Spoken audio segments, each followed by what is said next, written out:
breaking news.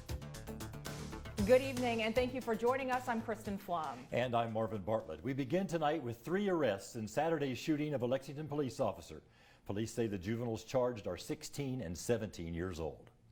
Over the weekend, we learned police were in the area of Newtown Pike following up on another shooting investigation where they spotted 4 teenagers in the area of the Shell gas station and Motel 6.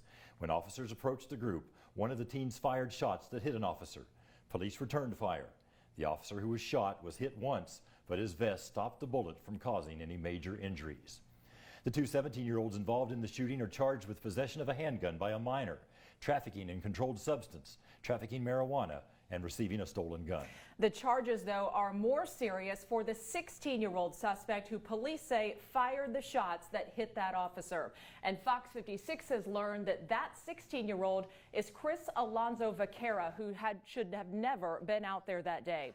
This court document shows Alanzo-Vaquera violated conditions of his release in a 2020 shooting a couple of times, most recently for cutting off his ankle monitor so he could no longer be tracked by GPS. Now, juveniles are generally not named in court records, but Alanzo-Vaquera has youthful offender status, and documents related to his 2020 arrest are public record.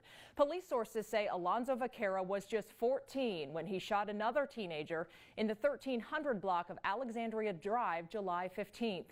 He was indicted on assault second and robbery charges.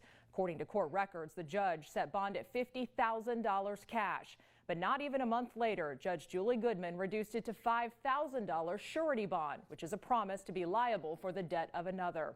Fox 56 has learned that Alanzo-Vaquera is a known gang member and was to have no further violations of the law, not to consume alcohol or drugs, have no contact with victims, and was to wear an ankle monitor. He's allegedly had 2 violations since his release. On January 12th of this year, the 16-year-old was arrested again on assault fourth, strangulation, and terroristic threatening charges. Documents show he was released on those charges as well. 9 days later, he allegedly cut off his ankle monitor, which allowed him to fly under the radar and avoid being arrested.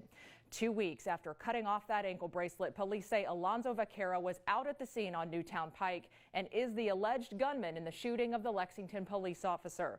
We were not able to reach the judge's office before end of business today for an explanation about that bond reduction and what's taken into consideration before making that decision, but we will be making those calls in the coming days. Marvin.